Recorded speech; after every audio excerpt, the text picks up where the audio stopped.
really difficult to execute. Push strats post TI4 are incredibly difficult to pull off and pull off well. Oh yeah. So it's even if it were an outdraft, Alliance still have a long road ahead of them. Mm-hmm.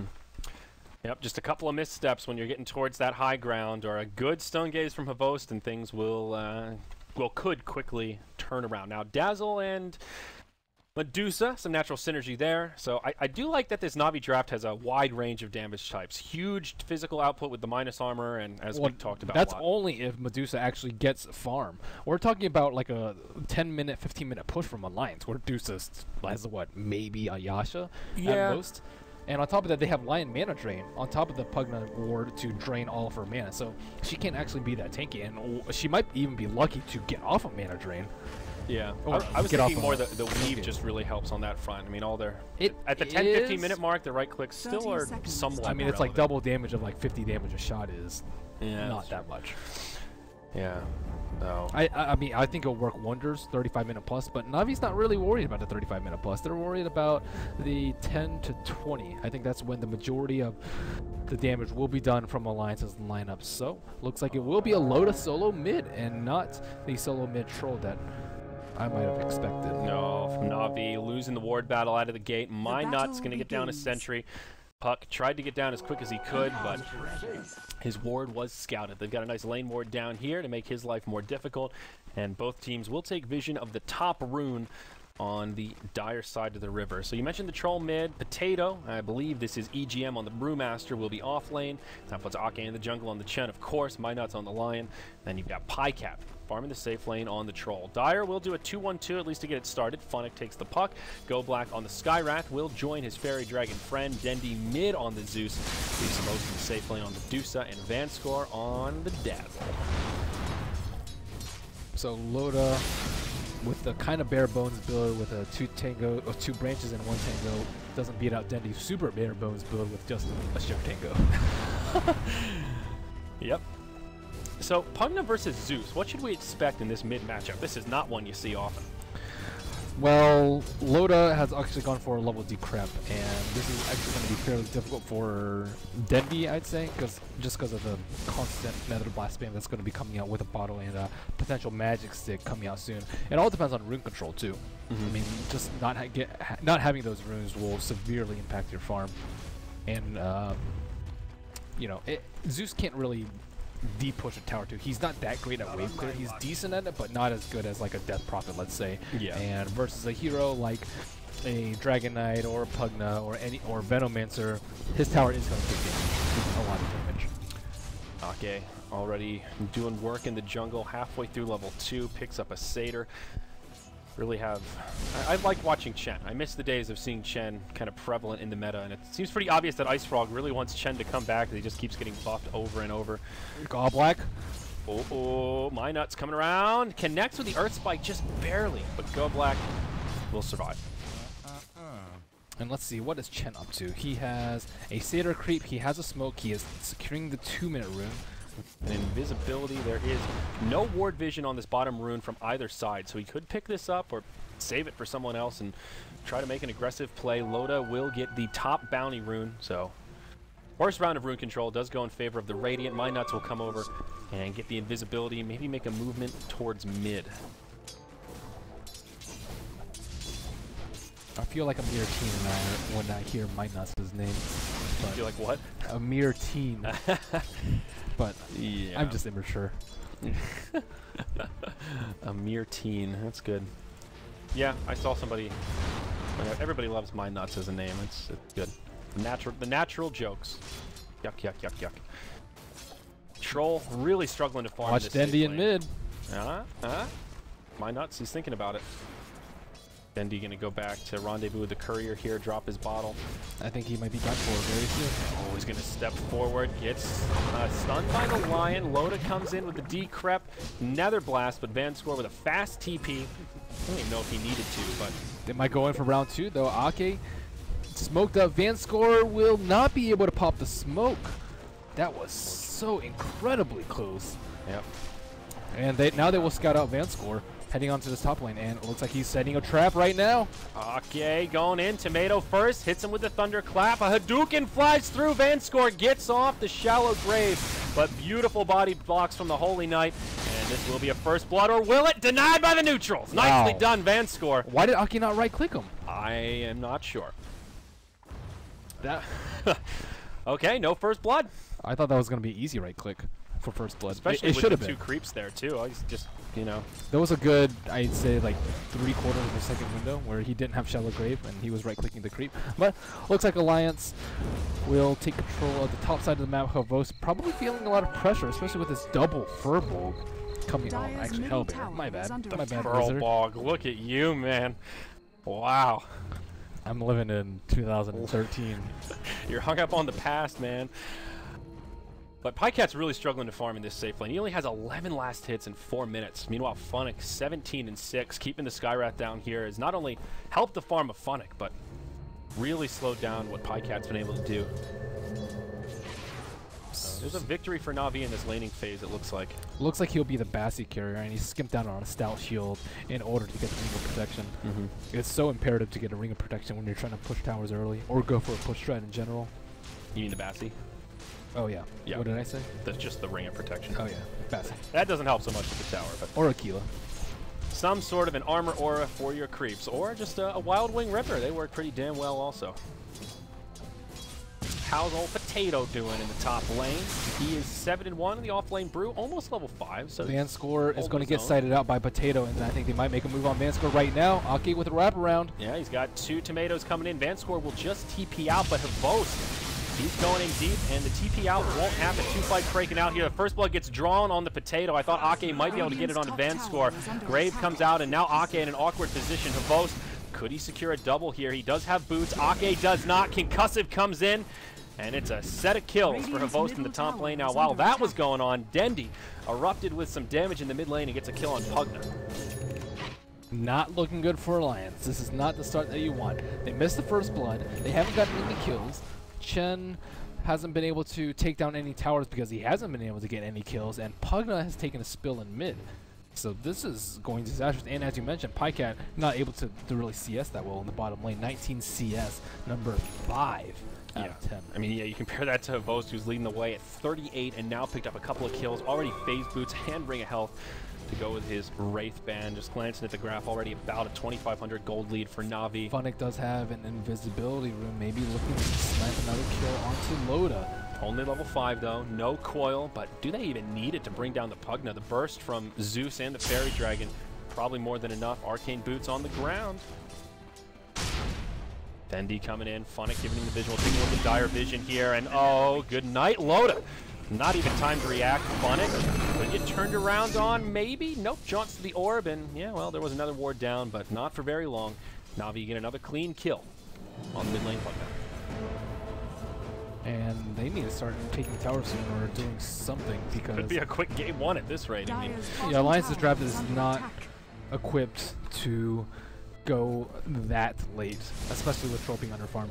And they're also just not really that equipped to recover here based on the way this momentum is going in this game. A very momentous lineup. We'll see another initiation down bottom. Go Black trades for the Lion. A 1-for-1 right away. Pycat will use the Battle Trance and dive onto Funnick. Can he actually get the kill here? No. Pycat will have to walk away. Meanwhile, in the top lane, now Potato initiated on once more. He is level 6, does have a Bruce split, and they will not pursue. Meanwhile, now in the bottom lane, Funnick coil onto Pycat, tries to man up, and it will backfire. Pycat gets the kill and will walk away low on health, but basically scot-free. Go Black TP's down to try and assist his friend, and that will not happen. Okay, Alliance starting to strike back a little bit. The Troll finding a much-needed kill and helping recover some of his farm. Potato still with his primal split.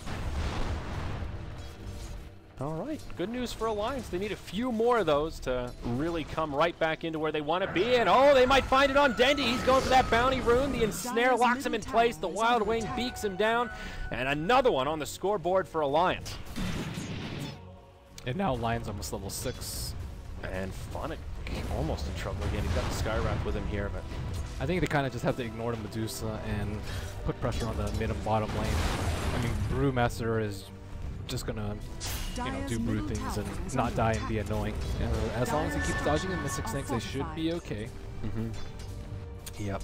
So first fort used, loaded with DD, beating on this mid lane. Zeus is gonna respawn. And are they gonna make a hold at the mid? Yeah, they'll try. Ake's smoked up here. He's got a whole trio of creeps. Looks like they want to try to just gank Dendi again, keep him down. And I think he has to go all the way around though, especially with Dendi's positioning. Then he's on the south side of the tower, but the smoke has been popped. Oh, Loda going to the high ground now. Skywrath on his way over. Dendi pops the ultimate as the Ancient Seal flies through. Will that Arcane Bolt be enough for the kill? Not quite, but that auto attack will be. Loda goes down first. They get the kill on the Skywrath, but Ake in a little bit of trouble. Poison Touch from Dazzle will be enough damage. A 2-for-1 in the mid. Na'Vi coming out ahead. And now in the bottom lane, MyNuts scouting out Funnick, who is trying to farm these neutrals. Will get Hex, not going to be able to jaunt to the orb. Now Funnick stunned up, blinded by Pycat. The panic phase shift and nowhere to go. 2 for 2 around the map as Alliance strike back again. This mid tower is definitely going to fall soon too. I think Pugna can just go in. Let's check Zeus's mana. He's almost out, and they make a go on Potato. Skywrath ults, easy kill. I think it's just time for Brew to just ditch this lane. Let Havos have his way. Let him farm that lane. Let him push, because they need towers. It's far more important for Alliance to get towers. How's Brew's item progression? Not much. Just round Brew follow, 800 gold, maybe towards a blink. Dendi decrept in the mid lane. Another blast will finish off that tower. Funnick still TP's in. Coil on 1. Connects on Pycat. Still trying to man up on Pycat. The all heal from Chen buys him some time. Funnick will jaunt across the lane. Finds a bounty rune as he sips up the bottle, but they're still in hot pursuit. He should be okay. Orb up in just a couple seconds, and it will just be a tier 1 tower kill for Loda. But 10 minutes in, only 1 tower down. Not quite what Alliance had in mind when they drafted this lineup, I think. Haven't been able to make good use of Brewmaster ultimate yet either. And that's quite troublesome. Especially when he's in the offlane, he's going to be struggling to find his Blink Dagger. Ideally, you'd get 1 or 2 easy kills with your Brew ultimate while the supports are still weak, and then you get your Blink. And it looks like he's trying to set up on the bottom lane, but Puck level 3 Waning Rift. He went a 2-3-1 build. Then he gets triple stunned by creeps. He might actually solo die with these creeps. Whoa. He'll be alright for now. Creeps on their way back down.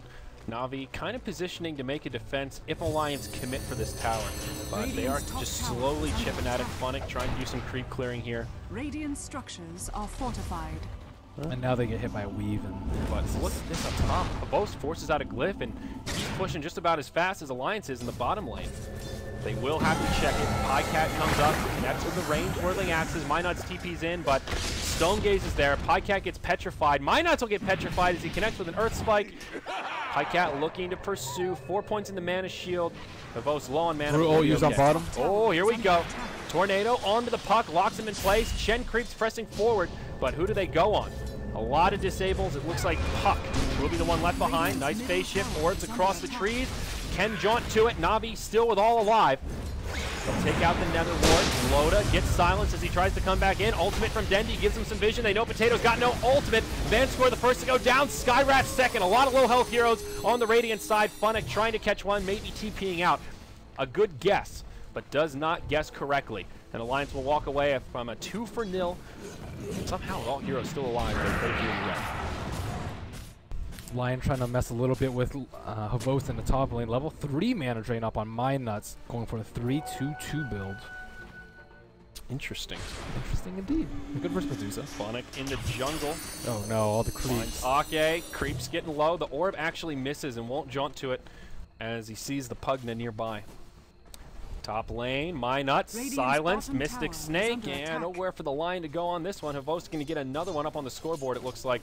Playing a little ring around the rosy. Ah, that's cute. Hex him, drain his mana, but Arcane Bolt to the face secures the kill on MyNuts. Even gold is bad for Alliance. Really bad for this time in the game. And they're not even. Yeah, 1,000 gold behind. Let me just look at the net worth. Dusa is big. 6,800 compared to the leading farmer of Alliance, the Troll, at 4,300. Oof. Yeah, almost level 11. Not that that next point in Stone Gaze makes a big difference, but not a fun hero to try and push into. Still only one tower kill from Alliance at the 13-minute mark. They need something here, Merlini, because what they're doing now is not working for them. They will have a mech on Ake, though. That's a big step. It's not like their late game is like really bad. Oh, and VINCERE will find the Sentry or the Observer Ward, but Gallblack did smoke under the guise of that. Oh no.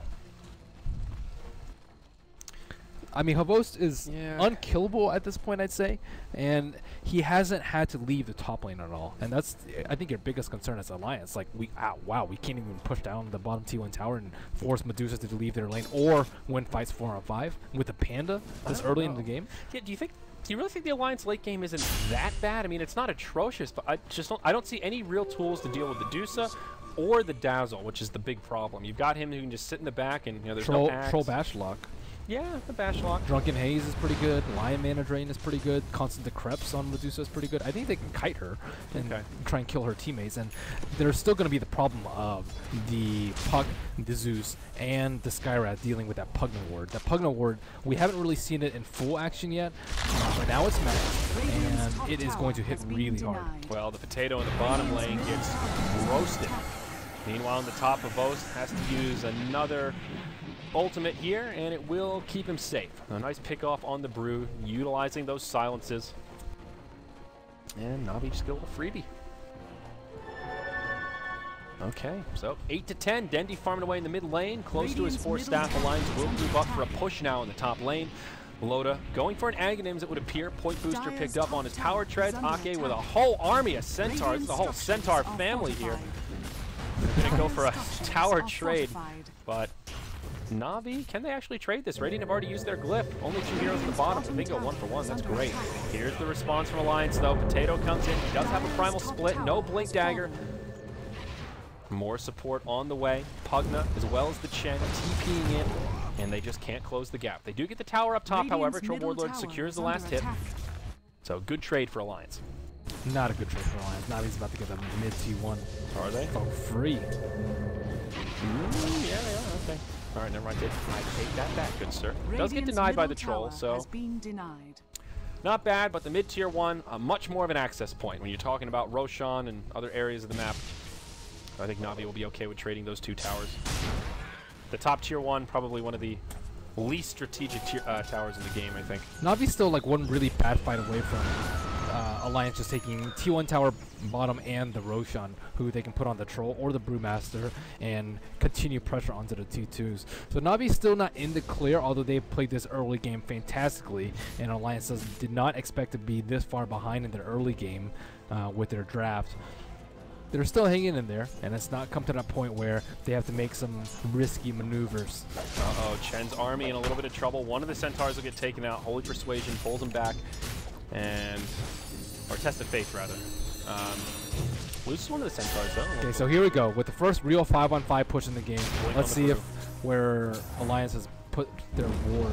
So usually you'll see nether wards dropped in the trees, but this one is pretty vulnerable. Oh no, it's gonna die. This means they can't push for another 20 seconds. What a disaster. 80 gold goes the way of Puck, and the tower ends up getting denied. Not really the momentous tower push that I thought Alliance were going to try to go for there. I still think they can do it. Especially with the blink on the Brew now, they have a lot more flexibility. Well, Pugna went home for mana, and they might try and continue onwards. Looks like that is not an option for them while there's still far to be had in the other 2 lanes. Well, double stack the Ancients here. Bo's just going to stand on the high ground and utilize that split shot. His Yasha is on the way, continuing to top the net worth charts. Troll Warlord, he's got an Ogre Club moving into the BKB or the SNY. A couple of options with the Helm of the Dominator already. And some wards coming on the Courier. And Pugna moving in that Aghanim sector, about 1,500 gold away, but Loda with pretty good farm also finds his level 11. Still, we haven't really seen Brew Ultimate dominate any of these fights, and that's one of the risks of running an off-lane Brewmaster who isn't going to be able to secure that much farm. Not too big of a lead for Navi. 2,000 gold, 1,500 experience. Sizable for 18 minutes in, but nothing insurmountable. Puck will grab his Blink Dagger here on the 18-minute mark. Good recovery for Phonic, who did have to go for Tranquil Boots. Don't see that on the Puck too often, but sometimes the way you got to do it. It's nice to heal up after, like, there's sometimes you just can't avoid getting hit by the Nether Ward. And it being magical damage won't proc his Tranquils, and looks like they are gearing up for a push, but it's come so slowly. Phonic's already there, spamming out with orbs, and they do have a mech up on the Chen, but all in all, their push has been fairly weak. Medusa out in the front lines with Lincolns and Yasha doing a lot of damage. Oh, and they find the Nether Ward again. Oh no. This time it's in the trees, a little more sneaky, but at least Na'Vi know where it is and can try to position around it. Off to the side, Minot taking a lot of damage, gets healed up, but will go down right away as Dendy pulls the trigger on the ultimate and secures the kill. Potato on the run, does have a split here and will get it off. Despite that long cast point, Phonic can't get the Waning Rift in time. The coil is still there, buys them some space. Just a 1-0, but Na'Vi defend the tower. Oh, Loda trapped himself in. Oh no, Loda! What a misplay there. He'll try and life drain as best he can. His team nowhere in position to save him, but the Chen with the send back keeps Loda alive. Pycat now on the run, but pretty tanky. All these centaurs chasing down Phonic, and a little more damage. He may fall, but no, now the team is here. They'll be able to clean up this Chen army. A lot of extra gold coming their way. Pycat reinitiates. Potato goes in. A big clap on 3. Where's the follow-up damage? Oh, Havos with a nice stone gaze. Petrifies the creeps. They lose their Skywrath Mage, but like you pointed out before, a break-even for Alliance is a victory for Na'Vi. And slowly but surely, this push is going to get weaker and weaker, but Loda and the rest of Alliance will not relent. They pretty much can't steal track. As you said, the late game is not the best, and they really need to capitalize on the strength of the lineup, which is pushing in. They're trying to do it right now, but now so many tools have come online for them. Puck with the Blink Dagger, and that last engage was just very strange. Minus was caught out on the far left side, not really protected by the Nether Ward. Skyrat's just like, okay, I'm just going to ult you in the face and not worry about killing myself. Yeah. Well, Pugna now a lot closer to his agony. He's only 400 gold out. The tier 2 in the bottom stays standing. We're now 20 minutes in, 9-11. Whereas Na'Vi still holding on to a lead, and after that little skirmish, bumping up a bit more, now closer to 3,000. The Vost picking up another ultimate orb. Could be the beginning of the Scotty. Could just be going into Manta, but still getting more and more stats. This Observer Ward, well, countered already. So a noble effort there, Go Black, but gonna have to save it for another day. Tier 1 tower in the bottom lane will get taken out. So it is an even tower trade. 3 for 3 right now at the 21-minute mark. Na'Vi, you gotta be feeling good about that. And Medusa almost with Manta sound complete. Lincoln's Manta, 22 minutes. We saw, what, Ditya get it in 25? Is it the Manta and not straight into Scotty? Oh, yeah. Didn't Ditya go casual Yasha right into the Scotty? No, he went Lincoln's F blade. Bottom tower is under attack. No. Oh, yeah. I mean, why not Scotty? Yeah, exactly. The point is, he has a lot. Yeah. It all boils down to the same thing. I've always just farmed himself. 12,000 net worth. Still 50% up on the Troll, the leading farmer of Alliance. Pycat getting close to his BKB, just a couple creep kills out, and that will help quite a bit. BKBs in general going to be the saving grace for Alliance. Pugna with an Aghanim Scepter. Any thoughts about the Pugna build here? Is this the right way to go? Well, if you're not going to win with the Necrobook push, then you might as well transition into a later build, which is a Pugna Life Drain build. It's okay. They have a lot of long duration silences. Ancient Seal, Waning Rift is pretty long. But aside from that, not too many ways to interrupt the Life Drain. I suppose Zeus Bolt too, but nothing long and continuous like a Cold Snap or a Bash Void. Yeah. Although Bash Void's not that great because he can just decrep, but still, with BKB. Yep. Na'Vi still kind of moving around as a squad here. They've got 4 heroes in the mid, Phonic, and a split pushing around the sides and the bottom. Are Na'Vi... I thought for a second they might be thinking about Roche, but no, it doesn't look like it. They don't have to take that sort of risk. They just need to defend towers and slow Alliance down and drag this game on and on until Havos gets too big. Yeah, Havos just interested in the Ancients here. Kills another set of Dragons. Now the rotation up top. Weave onto Pycat to get it started, but lacking some catch. Concussive shot will fly through, but no puck here to start it off with a blink coil. Alliance, though, they'll rotate the rest of their team to try and intercept. They've got a smoke on Ake, Potato, and Loda. Sitting on the low ground here. Couple of Centaurs and a Dark Troll Summoner to try to initiate this. I don't know that Na'Vi are prepared for this 5-hero jump that's about to come their way. Their position is pretty darn good for doing so. Yeah, so far. Looking at vision, both sides very blind here. Alliance will get a ward down as they kind of intercept. But looking at their vision, they have no idea where Na'Vi is, and there could be a smoke tank wraparound coming their way for all they're privy to, but will not be the case. They get the tier 2 tower. Na'Vi basically just let it fall, give Funix some space in the bottom lane. Highcat will TP down to deal with that and send back on the Pugna, keep him safe in the well. I mean, they went for a push and got a tower, but still they had to commit 5 people, and Medusa 215 last hits to 135 on the troll. And whoa, Highcat jumped on, uses the BKB, lives through the initial burst.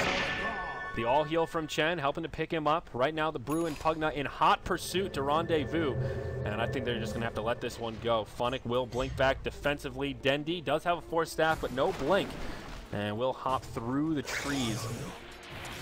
Funnick now caught by the Drunken Haze. Double damage Potato chasing him down. No blink. Oh, never mind. That was the Brew. Yep.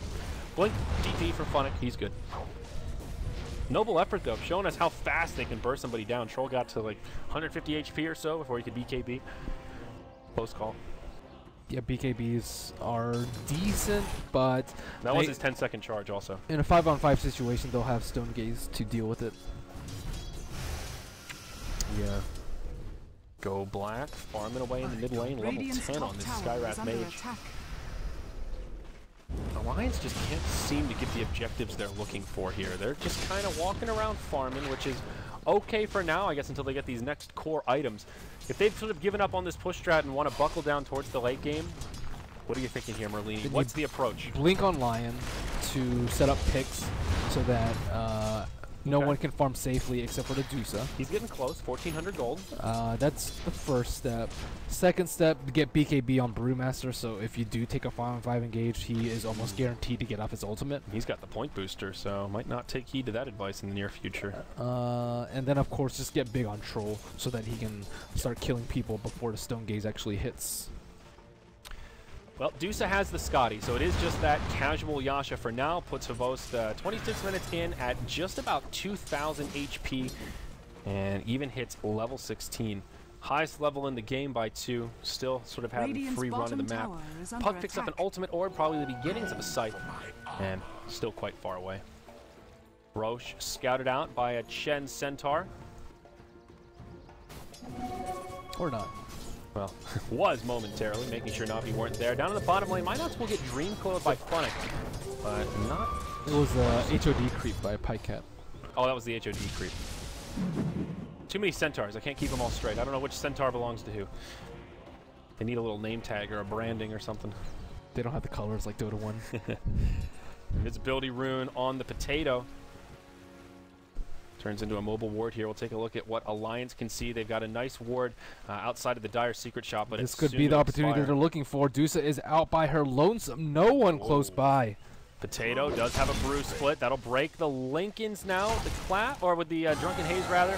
And now Stone Gaze comes out as more creeps come on in. There's your primal split. Havost will get stunned, but he's got a lot of support inbound. Meanwhile, on the other side of the fight, the rest of Na'Vi starting to intercept. Havost still with a lot of HP, a decent amount of mana. Alliance will settle for Dendi instead. He does manage to get off the ultimate, but locked in the corner and nowhere to go. And more importantly, Havost not even close to dying, with his whole team not close by and Alliance's whole team surrounding him. Yep.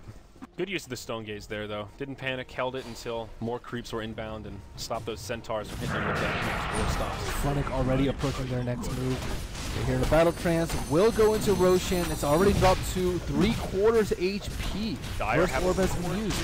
This is Dire Vision that we're looking at, and they have a pretty good idea of what's going on. They'll use the weave to scout out the pit. Roche at half health, and they will repel Alliance in a 5v4 scenario. No primal split, so Alliance will want to be a little more cautious here. Also no finger, though Lion does have a blink. Funnick being cute inside of the pit. I just don't think Alliance can do this.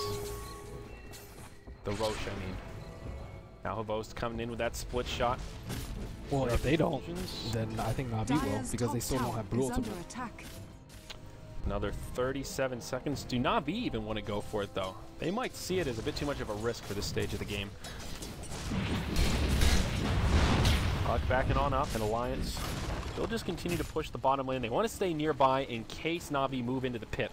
No vision on Na'Vi right now. They headed mid, did not smoke up. Is under attack. But Na'Vi with the same idea. Just going to station around the pit, make sure they're in this quadrant of the map so they can try and catch Alliance if need be. Most ultimates coming back up now. Bruce Split will be here in 5 seconds. The finger's already cooled down. And they will find the Pugna ward again. This means the Alliance has to back off. They I mean, it's already pretty close and pretty clear that they're already fighting on the back foot and probably can't win the fight with a Pugna ward. And without a Pugna ward, it's just no contest. Yeah. But maybe with Brew Ultimate, it has cooled down.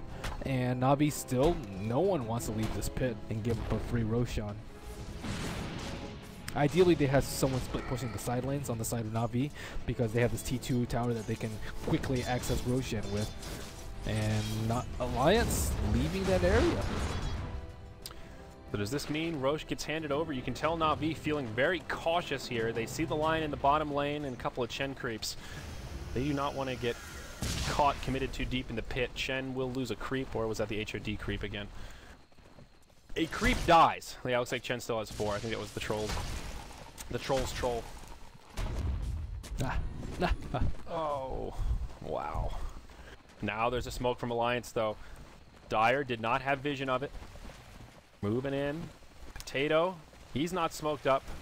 They are trying to bait the Brewmaster, it looks like. Na'Vi. Are they going to take the bait? Merlini? No. What a play from Alliance. They'll move into Roche. They can bring it down very quick. Does Funnick scout this out? He does! Wins some time to react.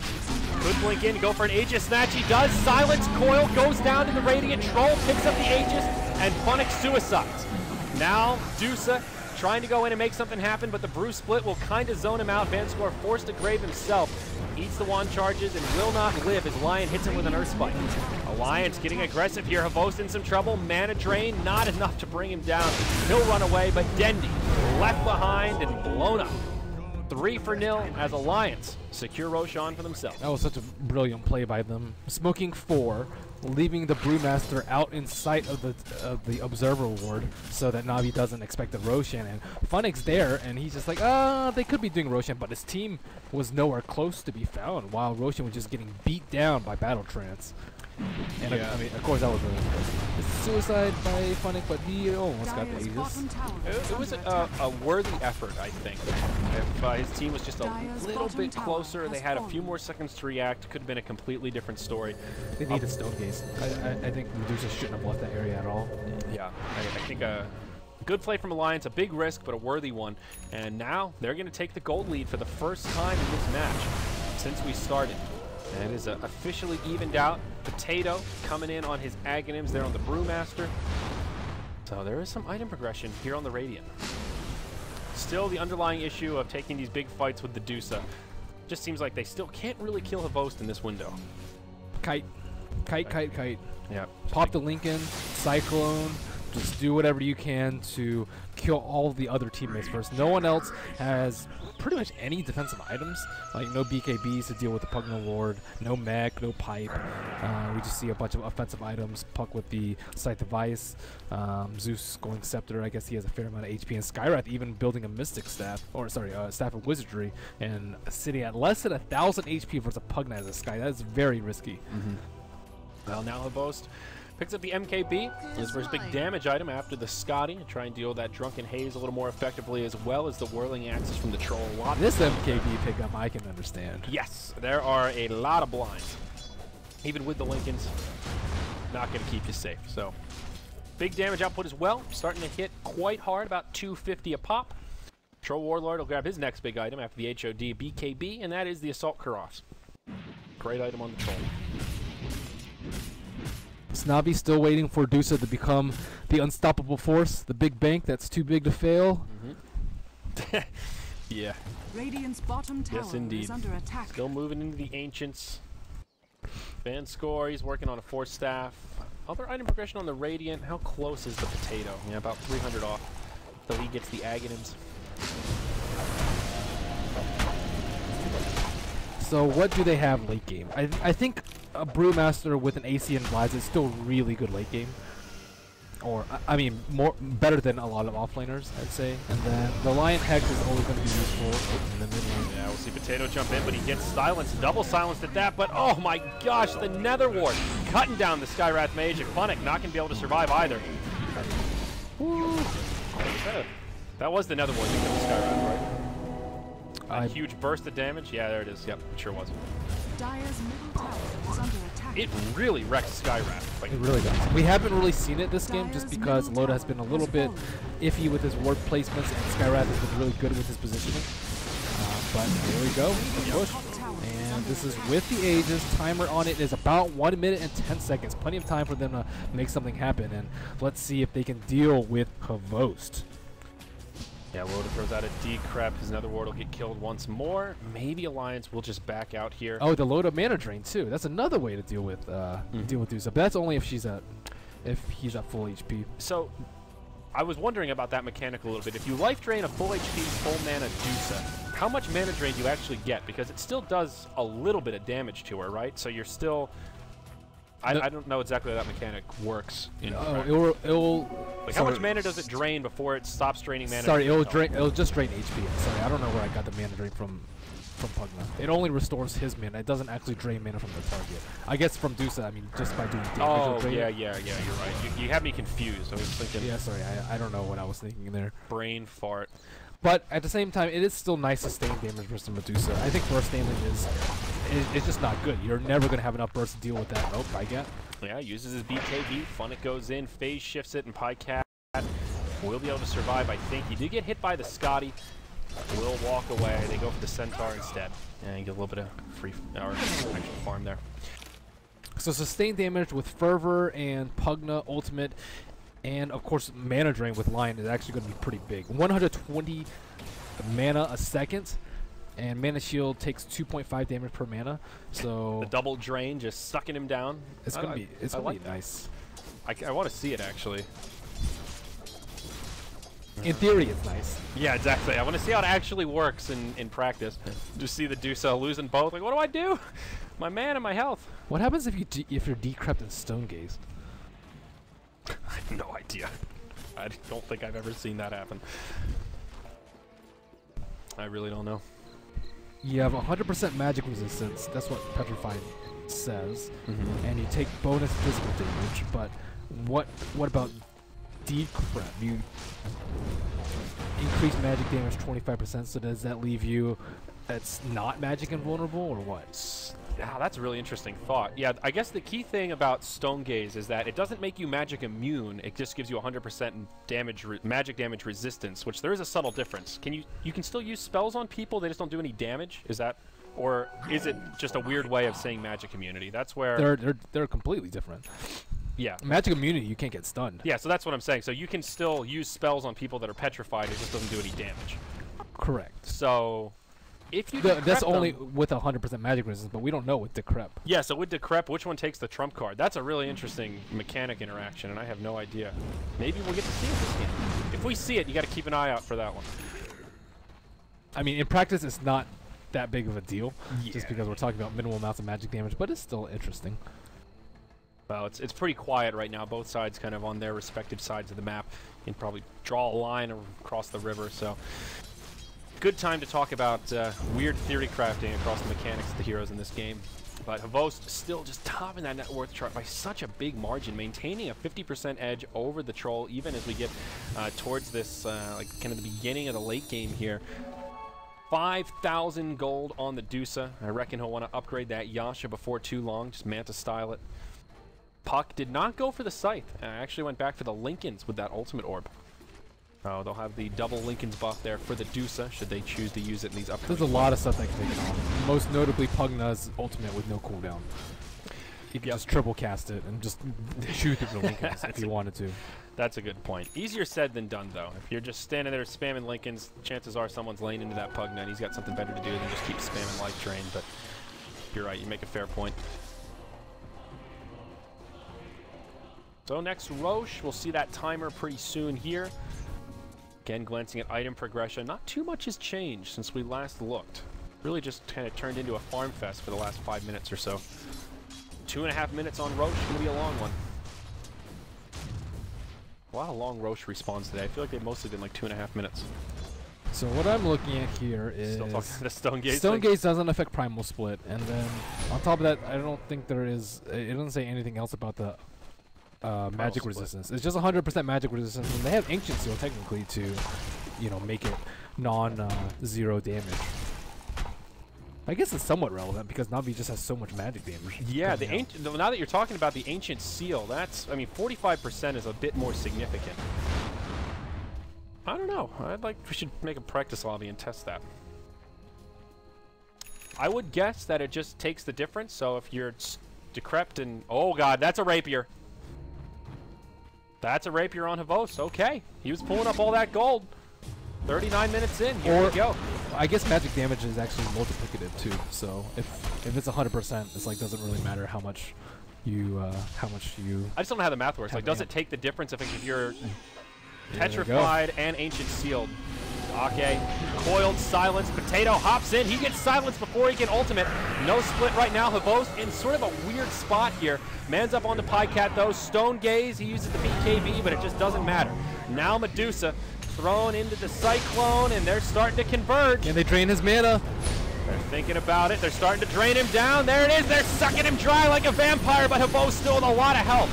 Lion gets killed off to the side. That's not working. Now Phonics trying to run. Loda stealing as much health as he can, but Havos, he's just the immovable object, the unstoppable force. They can't bring him down. He's a bloody raid boss at this stage of the game. Loda on the run, low on HP, might be able to find a kill on the dazzle. Whoa, there's the shallow grave. A close one. And meanwhile on the other side, Pycat and Phonics still going at it with each other. A couple of buybacks used, Shen and Lion on the side of Alliance. So it looks like a pretty good fight for them, but at the end, Na'Vi getting a huge net worth gain that bit of about 2,600. And of course, Havos still has his rapier, which is probably the biggest deal in that fight. So they actually had a very, very good sequence of control on Medusa. Double Cyclone, and then constant decreps, and then disables from Lion into life drains, but it's just not enough. Oh, they scout out Roche seconds before he respawns. Very unlucky for Alliance.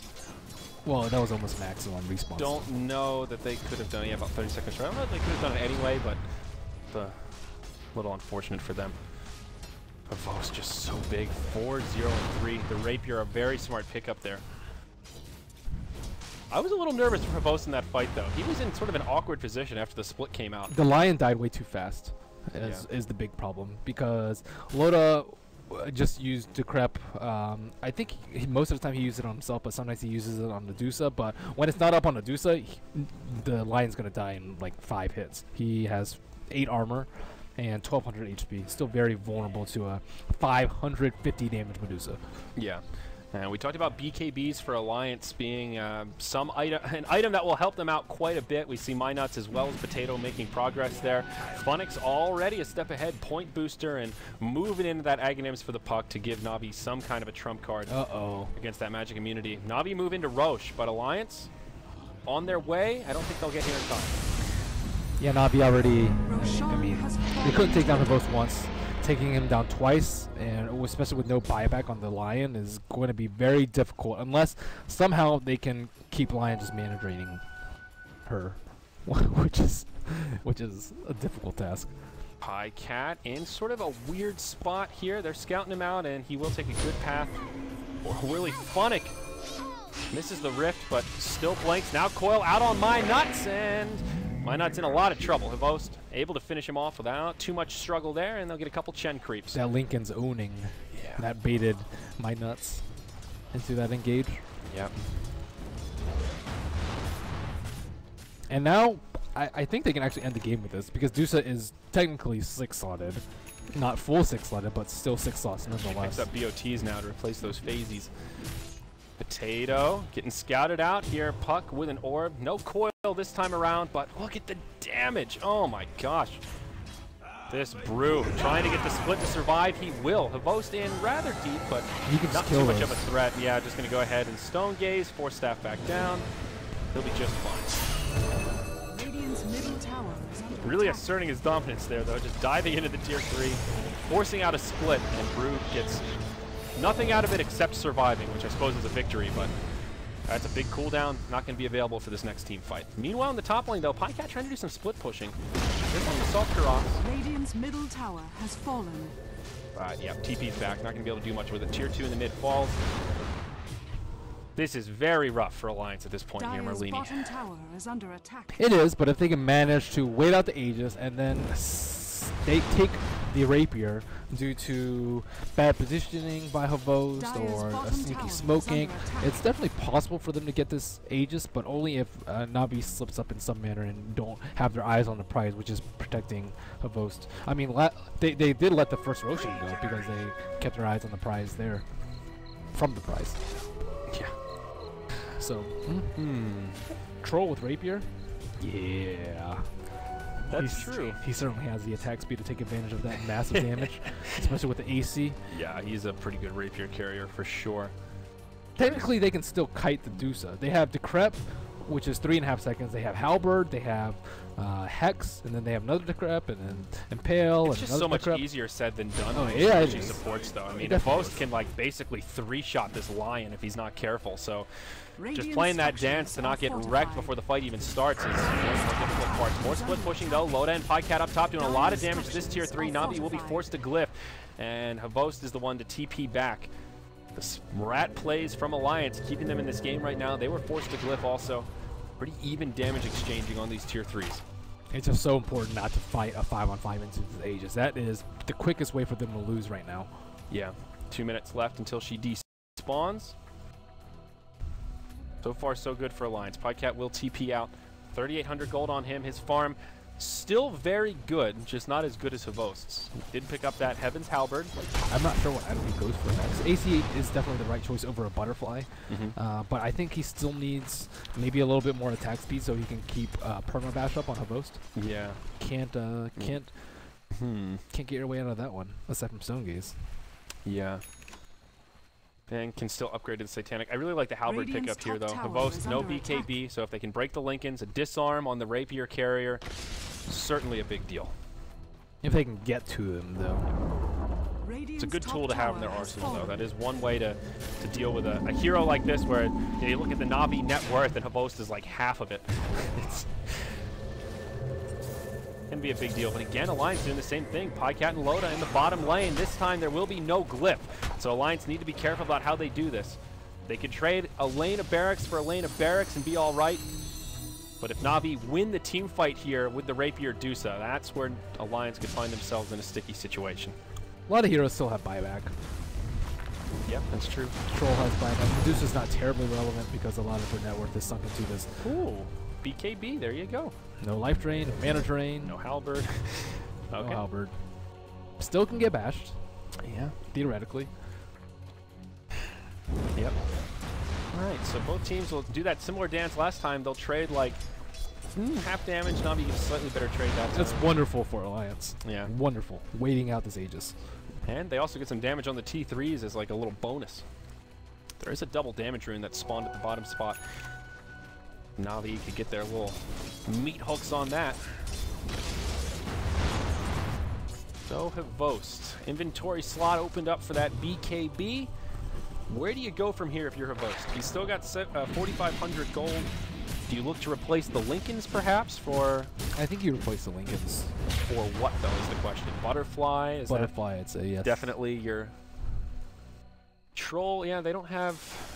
It's important to not get bashed as much. He also has a lot of attack damage, so attack speed is it's going to be better once you have a lot of attack damage. He could go another Rapier too, but I think Butterfly's a little bit more utility and doesn't sacrifice that much damage. Yeah. Radiant's bottom tower has Havost will finish off the last outer tower for Alliance. Meanwhile, Alliance pressing into the tier 3 up top. They will bring the tower down. Pycat uses his BKB and will just TP home after getting caught inside of the coil. Still no Aghanims up on the puck, though he has enough gold to buy it. Sent back from the Chen. That'll keep one of his other teammates alive. It was the Pugna. Will Chen survive? Yeah, he blinks out. Okay. Or TP's out, rather. Nice. This creep's not going to be quite so lucky, but pretty good for Alliance there. They get a tier 3 tower for a tier 2 and take no casualties. Might be a new Alliance, but they're back to their old ways. Yeah, they sure are. Pugna's now picked up a Yule Scepter for a little bit more mobility. Just another way to kite Medusa. Mm-hmm. Yes, sir. Havost is in love. I mean, I think they can go for some big plays too and kind of like split push. And if they stop Deuce's TP, that could be huge for them. But I don't actually know how they're going to stop the TP since everyone is always surrounding the Deuce. YOLO win with Lion. Yeah. Blink Mana Train Hex. Puck has the Aghanims now, and this is definitely a big pickup for Na'Vi. Deal with the BKBs, but even outside of the BKBs, still just a very useful item. Okay, now Havost is knocking at the front door, and Pycat isn't quite at the T3 yet. Dendi is back in base, but he doesn't have BOTs. And Funnick is also back in base, but he doesn't have BOTs. Can they burst down Pycat here? Oh, still TP out. Oh my gosh, they almost interrupt him. MyNuts was right there with the blink. And Pycat, he'll TP home, gets stunned up from the Aghanims. That would have been big. Oh my god, that was unbelievably close for Havost. Oh. Heart palpitations, man. And there was nobody else around, so they could have killed him, leave the rapier on the ground, and save it for the troll. We don't have to worry about that, like, scramble to pick it up ASAP. Okay. Making me nervous here, Havost. So he has opened up an inventory slot. What has he picked up? And it'll be the butterfly. So there you go, not the second rapier. Takes heed to your advice, Mr. Merlini. Dumps the Lincolns. Well, it's because of slots too. Ideally, he wants to go for a Daedalus himself or more attack speed, but I mean, he needs to save a slot for a rapier. He needs a slot for MKB now. So, I mean, not only is it a great item for him, it kind of just wastes Troll slot. I mean, it's not a waste, but ideally he wouldn't have to go MKB in a 6-slot scenario. Oh, they won Pycat. Go Black trying to start it off, baiting it out. There's the BKB, but Havost with a double damage rune on top of the rapier. Pycat not ready for that one. Taken down in a couple of arrows. He does have a buyback. Now Ake getting chased down by Funnick, but will be able to survive. Now Havost just goes right into the tower. Glyph comes out. Still a little bit of time left on this double damage. Alliance will go for a push in the top lane, but base race. I don't know if you want a base race against the double damage Dusa with a rapier. The DD is about to expire, but I think Na'Vi can win this base race. I don't know. He's bought back now. Battle Trance is ownage. He doesn't have an Aegis. They're going straight for the tier 4s, and so is Pycat. He's laying in that first one. Na'Vi with the advantage right now, but now they have to focus their efforts on some heroes. All heal from Chen. BKB's used. Potato taking a lot of damage. Gets off the split, but they kill the Lion. Meanwhile, in the Dire base, Pycat taking down one of the tier 4s. Winning the race for now, but Na'Vi gets a kill on Lion. He'll buy back. Ooh, Na'Vi, this is looking a little scary. Now they get one tier 4, still one to go. And now they're TPing back. Loda getting low. Havost can't find the kill thanks to the decrep. Back in the base. Both tier 4s have gone down. It's just VanScore versus the Troll. Ancient still at full health. Meanwhile, in the Radiant base, Funnick locked down and brought down. Havost on the run. A TP back from the Troll. Can he get out? He's used the Flutter. And it looks like he'll live. Dendi just stands his ground. BKB TP knows he can make it out. Or can he? The bash from the Troll. Holy RNGesus. But they didn't get the prize, the rapier on Zeus. Actually, rapier doesn't really matter right now because he can just buy another one. But what is important is that the throne is exposed. This Troll, you're right. Maybe I underestimated the power of the battle trance there, Mr. Merlini. Not only that, it's Fervor. Yep. Fervor works on towers. This thing's ownage. Yeah, that's a... She's Roche, here and ready. It looks like Alliance will be able to move in and claim it. They still have one of their tier 4s standing. It was the buybacks from Alliance that made that possible, though. Both Troll and Lion had to buy back. Well worth it. If that wasn't an option, then I think that could have been a little different. Not coulda, woulda. Na'Vi have this problem where a lot of their farm is on one hero, and he can't be 2 places at once. Like, look at this net worth compared to everyone else. And Puck is at a very distant 5th compared to what Alliances 1 and 2 are. And without the Medusa, they can't actually take a fight. They have nothing on the BKB troll aside from Medusa. I mean, weave, but if Medusa's not there to right-click, then it doesn't really matter. So all they really need to do is prevent her from TPing if they can, or draw them back with an incredible pushing power from a troll. So Havost buys another rapier, and looking at his items, I don't think there's an obvious choice of what you dump in favor of another one. And I think that's just a, yeah, your security blanket. In case he dies, feeds this one away, he'll have another to get right back to. Is there any, do you think going double rapier is advisable here? Like, which of these would you dump for the other rapier, BKB. or is this just a, okay, the BKB for sure. Yeah, I think you need everything else. BOTs as well, if you can keep a chicken on you. You can do the raid boss And drop thing. a BKB for your BOTs. That's also an option. Mm-hmm. Yeah, be the raid boss. That slow moving raid boss. All right, things still looking okay for Na'Vi. Very, very minor gold lead for them, but Alliance striking back with surprising fervor. They'll go in onto Funnick in the mid. Loda starts it off, phase shift. This swipe will not connect, but he won't be able to blink out. And they will get a freebie on the Fairy Dragon. But at what cost? In the Radiant base, there's Na'Vi. There's no glyph, and they're going to lose at least one lane of barracks. They're caught way out of position. A lot of these heroes lacking TP scrolls. Worthy bait in that mid lane from Funnick. Now This is going to be Megas. They have to defend this. They're going to go in. Very awkward position from Alliance. They're all over the place. Potato comes in outside of the base. Havost uses the Stone Gaze on the high ground. Loda, BKB on. The first all heal from Chen. He has an Aghanim, so might be able to use it again. Havost isolated. Compliments of the Tornado. VINCERE goes down. Go Black taking a lot of damage, but now Havost uses the BKB. Wants to try and save his friend. He'll just go right for the Panda Spirit. And oh my god, Potato goes back into brew form at the ideal time. Havost now locked in place. He's the last one alive for Na'Vi, and they've got more than enough damage. It's the hold that Alliance needed to make it happen. A clean 5-0 exchange. Excellent kiting on Medusa there. I think she used her BKB a little bit late and just got caught by so many Yules and the Cyclones by Brewmaster, and of course that Brewmaster surviving at the very I think the arrow was in the air. Oh, that's painful. I mean, it wouldn't really made a difference. It would have been a 5-for-1 instead of a 5-for-0, but it's just that little extra bit, that little salt in the wound that can get you a little tilted. And the stage of the game like this, every little bit counts. Havost will have to use that backup rapier, and Troll was the one to pick up the rapier he dropped. Now a Satanic gets delivered to the Troll Warlord, and all of a sudden, Alliance right back in this game, and actually, I feel like they're sort of in control now. I don't know. Na'Vi, You don't think so? well, yes, the Medusa doesn't have their buyback, but they've been playing offense this whole time. They can still hold defensively, and they only have one set of racks left on Alliance. I mean more, now there's a rapier on each team. I think that's what really levels it out with this Troll able to just go he still can't go ham on the Medusa. Medusa still has Stone Gaze. Oh, Loda, he'll use his BKB, but it won't matter. Freebie on that one. Stone Gaze is ownage. And it just completely trumps BKB, trumps Battle Trance, whatever you want to throw in it. You can't fight into it. You have to turn around. Now Potato in a little bit of trouble, uses his BKB, but Funnick's got an Aghanims. That'll stun him up for quite a while. Funnick looking for some body blocks. His team starting to wrap around. Havost just a little bit too slow. Can't get up to the high ground, and the Potato will live to tell the tale. Pycat pushing in the top lane where they already have a lane of barracks, and he's going to have to make it out of here pretty soon as they're starting to move towards his direction. He has BOTs, should be no. I mean, look at these creeps. They're just like sieging their entire base. Pycat, no BKB, a little bit risky.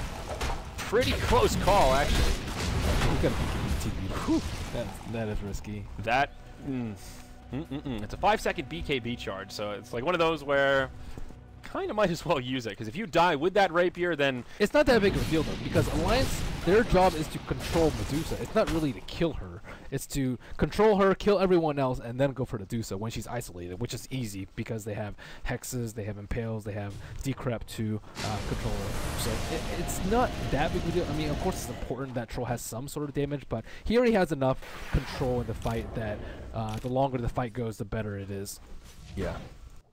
Next Roche up in about 5 minutes here, and get to see the timer before the RNG spot. It will be slightly shorter, probably about 1:15 or so. Something these teams have to keep in mind. But just look at the net worth difference now. We had Havost 50% ahead of the Troll pretty much the entire game, and after that last fight, they're within 2,000-3,000 of each other. Well, a lot of it was just sunken gold that wasn't actually used, like 10,000 in their inventory, and then rapier that's on the chicken. So the net worth difference was big, but actual net worth on the hero is not that big. Yeah, especially now that there's a rapier apiece. Now he has Satanic. That's rough. Yeah. Yeah, as soon as he picked up the rapier, that was the item he bought. He was pulling up a lot of gold, and still continuing to do so. 3,100 on the Troll. So what's the game plan here if you're Na'Vi? Don't lose your... Don't let them come to your base. Don't let a fight get split push. But one of the big problems is they don't actually have a way to stop his BKB TP. Yeah. Aside from... him breaking like a puck. Oh, the puck is... Well, BKB TP is, I mean... Yeah, you don't get the mini stun, it's only the break, yeah. Yeah, no, absolutely nothing. This is where you'd really like to have a scythe on the puck later in the game so that you can catch him out and disable them. Yeah, he does have 3,800 gold, so Funnick could be closing in on a scythe before too long. Still pretty delayed. There's a Hex out on Loda, that's the only Hex we've seen in this game. Na'Vi have to keep their lanes very far pushed out, because if they try and go for a push, Troll can just backdoor with the rapier and kill the throne, the exposed throne. Yes, that's an important point to go back to. It happened so long ago, it's easy to forget about, but there are no tier 4 towers in this dire base. Na'Vi only have 2 structures left before they get the megas and have a pretty good chance here. Turning into kind of an odd stalemate as we again pass that 60-minute mark. Lots of long games today. Dendi never ended up going for the Agni, just a casual point booster. BOTs, BKB on the Zeus. I think like a Scythe Refresher is better for him than an Ags this game. Just because Ags, in terms of HP done, Trolls has a lot of effective HP, especially with lifesteal. He also has BKB. Brewmaster, he has a cheese, as well as having a Brew Ultimate. It's very effective versus Lion in the Chen, and Pugna also has a lot of effective HP by being able to life drain, and having Refresher will end up doing more damage to those weak heroes, and also it will open up better item choices for him later into the game. But it was nice in the mid game just to have a little bit more HP, so you don't die to a Brew ult, a Lion ult, yeah, etc. So Ake with the Aggie name is Chen could start looking to dominate some creeps here. Just has a nice, well-rounded army, some stuns, some damage, some armor. What do you think about that Granite Golem creep? Would you say overrated?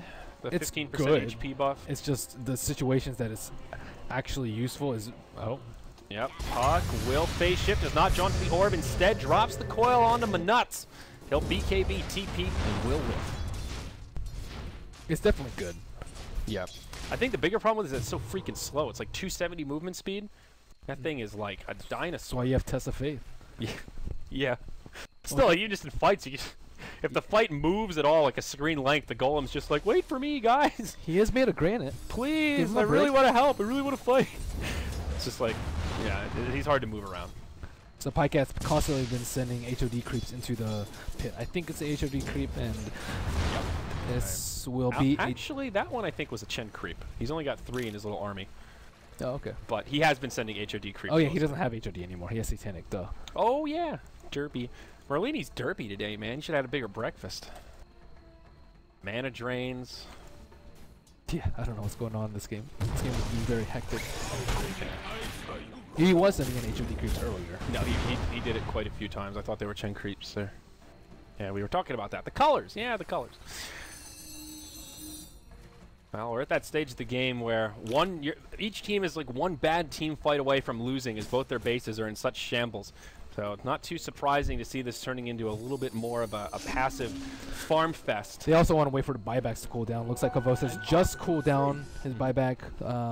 Loda's 1 minute away, and Dazzle's like 5 seconds out. Yeah. Roche up in just a couple seconds also. Both teams with a rapier apiece, very eager to get themselves an Aegis of the Immortal and or the cheese to have a second life. Funnick coming in. No one has slots for it, though. It's not even about the Aegis anymore. It's just about split pushing out the lane. Well, I mean, obviously, you don't want to give away a free Roshan, but it's not going to be the GG game winner. Remember when Alliance had or Navi had it with the first Rapier, they couldn't push just because Alliance was just split pushing all the time. Yeah, and it looks like Alliance might just fall in line with that logic. So how important is Roche right now? Making movements this way. We'll take a look at the Radiant Vision, sending the illusion into the pit. They see Roche at about half health and see that Navi have committed everything. The scarier part is just how do you kill Medusa in there? Oh, the Force Staff keeps him alive, and a nice light tornado, I think. That's a sad way to die. Roche dies. Zeus is the one to pick up the Aegis of the Immortal. Now the fight breaks out in the pit. Primal Split comes out from the Brew. Isolates the Dusa. They just want to kill his friends. Go Black, the first to go down. BKB. Troll in the top lane. Uh-oh. All heal from Chen. Dusa will make it out, and they have to defend. Troll doesn't even make it to the throne, but puts the pressure on. And Aegis secured by Dendi, but that's about it. Cheese was popped by Godlike, and it did end up dying in the process. Yeah. And, I mean, look at where the creep equilibrium is. All three of the lanes are pushed out past the river, and Alliance have Navi cornered inside their base. One bad move, and that throne's going down. One battle chance. You better believe that baby's taking some damage. Now, they do have a glyph, and Skywrath does have a buyback. I don't know that Alliance really want to brute force this. The weave seems to be buyback. He has enough for a buyback and another Rapier, I believe. Yeah, yes, he certainly does. What's his buyback? 2,000? Yeah. I mean, Brew could get to carry the Rapier at this point. Imagine this crits. That's a good point, yeah. Not the worst Rapier carrier ever. Better than Pugna.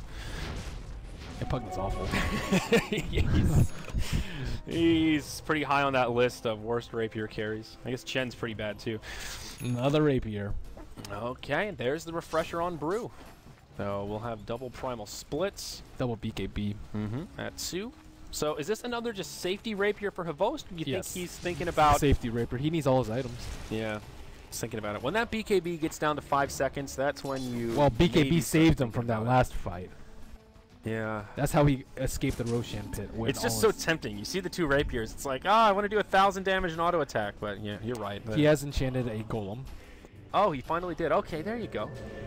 2,600 HP on that thing. Because it gets all that extra Chen. Oh, it's so big. And yeah, there's that big movement speed. And Ake has also gone just an aura build. Vlad's on him, Wild Wing Ripper for an extra aura, and the HP aura. And, you know, it sounds like not that much, 5 armor versus Rapier Dusa, but all these things add up, especially with the AC. Yep. The Wild Wing, that extra 3. It's big mitigation. Yeah, absolutely. I mean, you saw the weave in that last fight. Pycat versus Pavos squaring off in the top lane. Yeah, when they're all grouped up, though, it's kind of like the weave doesn't really do that much. It does mitigate it, but I don't know. You normally look at the weave and go, oh, they're so squishy, kill them, but it just kind of makes them normal. It's 66 minutes into the game. Yeah. That'll happen. The Potato still farming. Mr. Brewmaster. Who do you think's going to win this? Like, who would you say has the actual edge right now? Because they have more mobility. They also have, I think, better pickoff potential with the Lion. I mean, the Blink Hex is still relevant 66 minutes into the game, which is why he's such a good hero. Yeah. Whereas, yeah, Puck, he has his, oh, he has a Basher now. The Puck does? I think he's going for an Abyssal. Yeah. To stop the BKB TP. There you go. But the problem is he needs to save it for buyback as well. So we're talking about he needs 6,000 gold. So he needs another 2,800 in order to die and have a relic and have a buyback. Yeah. Okay, Havost with another 5,400 gold. How many safety rapiers can you get? Yeah, I think Alliance have the better control of this map right now. One, because of the Blink Hex. Another one, because I think Troll has proven that he is capable of split pushing faster than a Medusa. Also, I think they're just better. They're better suited to it. It's what what they're known for, I guess. To be honest, is the rat. The rat. Yeah, they play it extremely well, and I mean they wouldn't have been at this point in the game if they weren't excellent at split pushing. that is 100% for sure.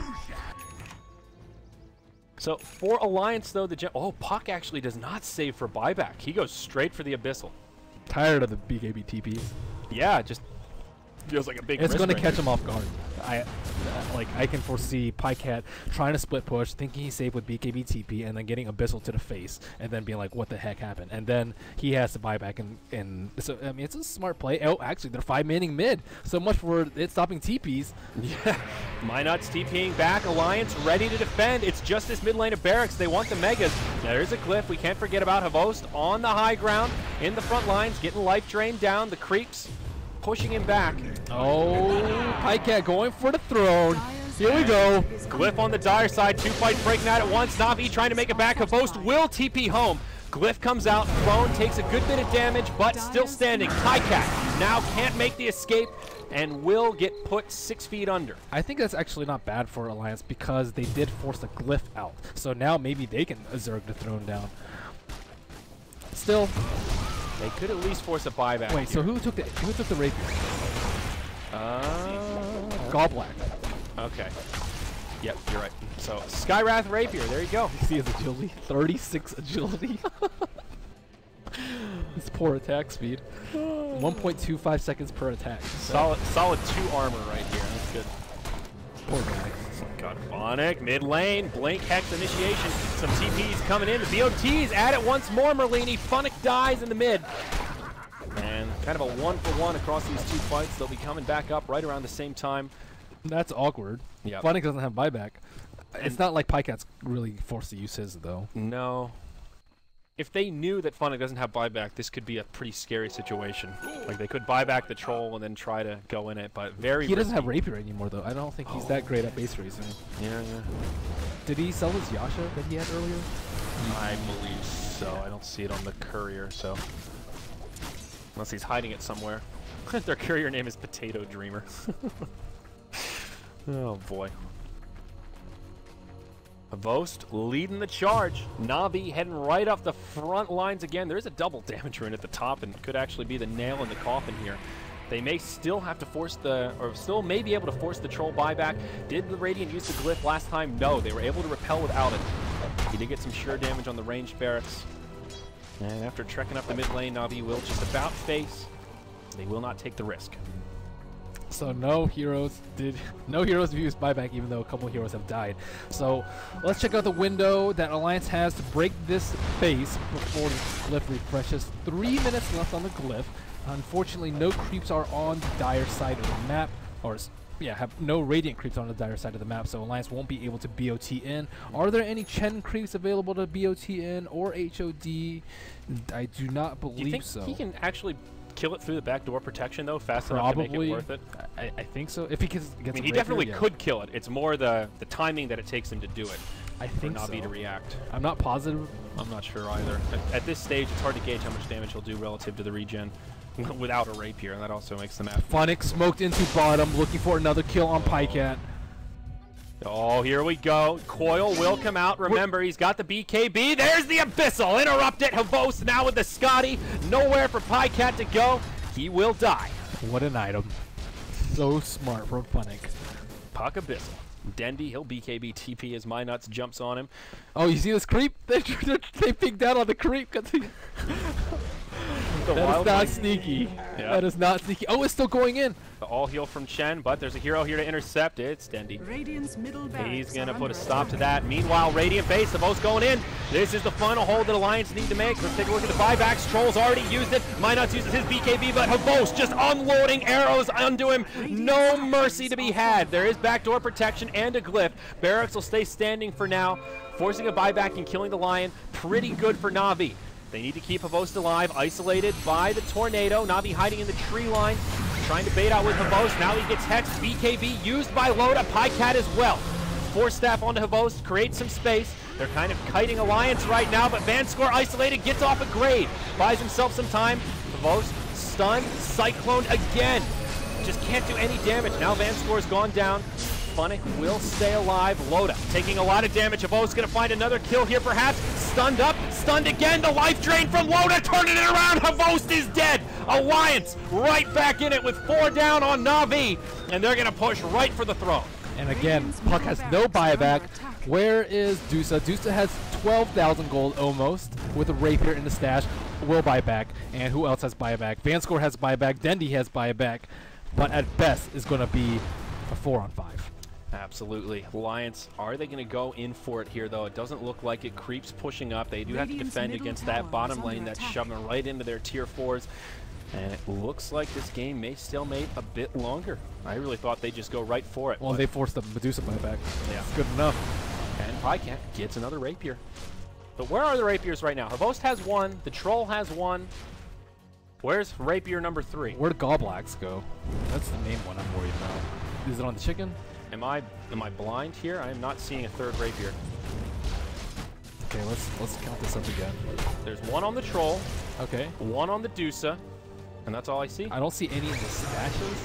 Okay, anyways, we're about to see a throw. Yeah, they're going to go right for it. Now, Dire do have a glyph of both. Turned into a chicken right away. BKB's used it plenty. They're just going to focus the throw. The fervor from Pycat doing the work. The glyph with 147 HP left. I think Alliance can just spit on it and it'll fall at this point. They will.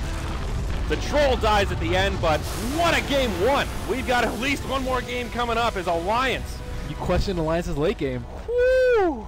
I certainly did, and the Troll, man. they just handled themselves so unbelievably well.